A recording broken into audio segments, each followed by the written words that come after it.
You think you know wood? Check out this birch.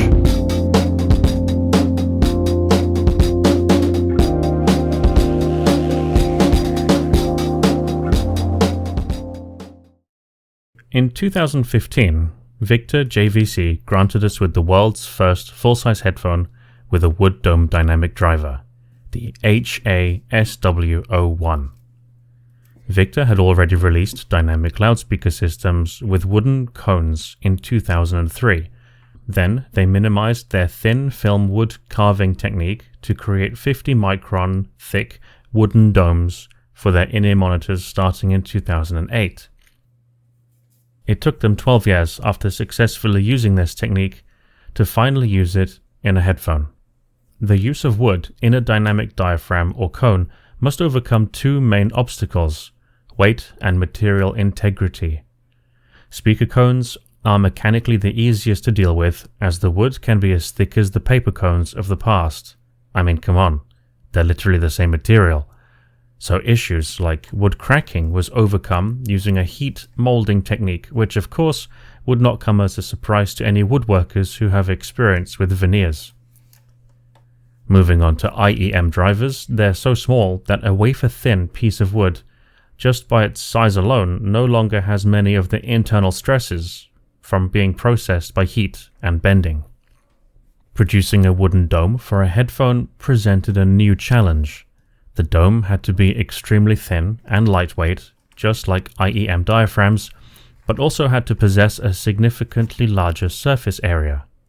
I'm so glad they finally managed this, because it gave the world one of the best looking transducers ever made. The stock cable has a nice cloth sheath, but has a little bit of coil memory, which I'm not a huge fan of, but that is something to expect with many fabric covered cables. Not only does this headphone look great, but in classic JVC style it is incredibly over-engineered. To cover the basics, the headband is a mix of metal and plastic parts. So far I haven't seen any evidence online of these headbands succumbing to plastic fatigue.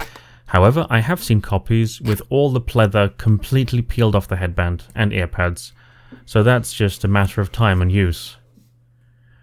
The rear cups, or wooden plates, appear to be made of a very fine and consistent grain of wood. These are, in fact, comprised of many thin layers of wood adhered together. The marketing material mentioned that this gives superior vibration damping properties. Not only is this the first time I've seen this on a headphone, I haven't seen this technique used on many other products, especially not on this fine scale. Aesthetically, this is a very understated and timeless piece of wood. They will no doubt be completely wearable for decades, without turning heads for the wrong reasons. The 3.5mm sockets are color-coded for left and right, a rare and highly appreciated feature. After taking off the earpads, you'll see that there is only a piece of felt around the driver.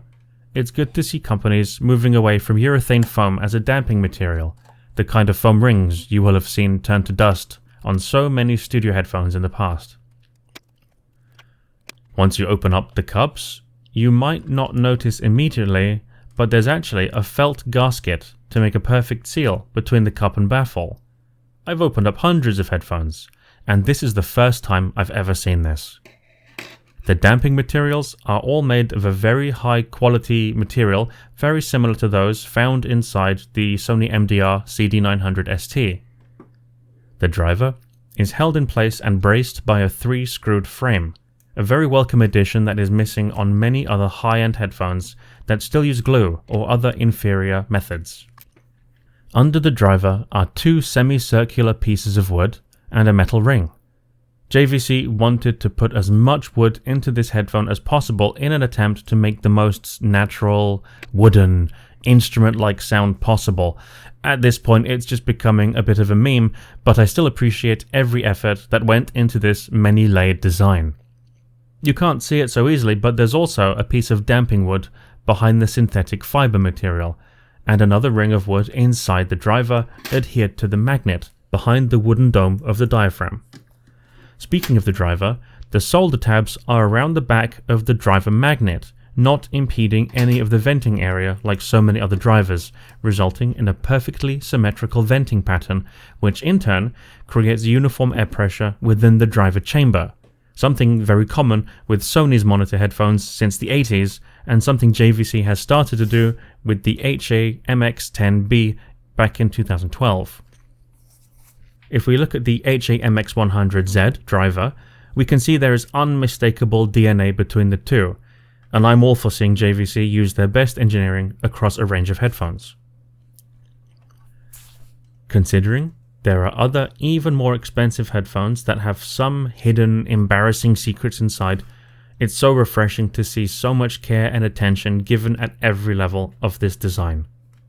It's too bad I can't say the same for the headband and pads. I'm sure I'll have to replace the headband with leather at some point. While I'm on the topic, I've already replaced the earpads with aftermarket leather pads for two reasons: longevity and comfort. I actually did not like the fit and feel of the headphones with stock earpads. Most of the pressure pinched at the bottom of the pad, even leaving a small air gap between my head and the top of the earpads. After rolling a few pads, I've settled on these as they fit perfectly on my head with even pressure distribution. They were advertised as leather pads for the MDR CD900ST, but they are a perfect alternative if you want to stay as close to the stock tuning as possible. All other pads I tried added too much mid-bass, which sounded too warm, and added mid-bass bleed. So these replacement pads get a strong recommendation from me. They also work very well on the MDR CD900ST.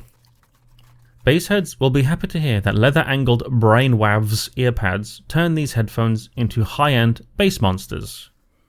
Here's a graph that shows one of the best bass head graphs I've ever seen without EQ applied. It's actually amazing how this simple mod works so well with these headphones, although these pads are a touch oversized in my opinion, and may not be the best fit if you're trying it with used pads. New pads that have not been stretched may work better. Here's a stock graph for comparison. In a nutshell, these headphones have the perfect warm tuning. They make everything sound a bit distant and relaxed and calm, like the perfect accompaniment to whiskey by the fireplace. Some people who are much more accustomed to neutral tuned headphones may find these sound like they have too much mid-bass bleed into the mids, but I think it toes the line between neutrality and mid-bass bleed perfectly, resulting in just about the warmest tuning that I am comfortable with. One thing to note is the dip at 4 kHz is not present in real life. This is a very common artifact of closed back measurements on the mini DSP ears. While running manual frequency sweeps, I don't hear any dips in this area. There is no part of the treble that is louder than the bulk of the mids and upper bass, so there's nothing piercing about this headphone. Unfortunately, this may also leave the impression on some people that these headphones are not detailed, but treble and detail are not the same thing. With some recordings, this can lead to an even stronger impression of a lack of detail or presence. But detailed, these are. I consider these headphones a bit of a genre master. They have enough bass to deliver a satisfying slam for any electronic music, and more than enough high-quality treble extension to render instruments not just convincingly, but with musical finesse. You will be very hard-pressed to find another closed-back headphone that extends properly down to 10 Hz and does not make a cliff dive somewhere above 10 kHz. The frequency range here is excellent. The soundstage is predictably quite small, which is pretty much how it goes with all smaller, closed backs of similar form factor and size. Very often you can guess the size of the soundstage by the size of the headphone, the driver distance from the ear, and the size of the earpads.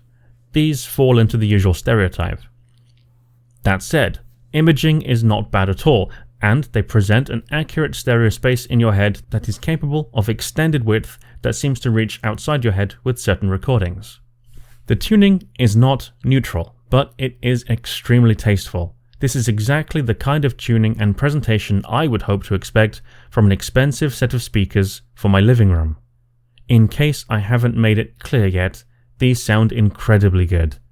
They are extremely smooth, never fatiguing, and far more detailed than its tuning initially lets on. It's just a shame that these have been recently discontinued. Better snap one up while you have the chance. I'll see you in the next one.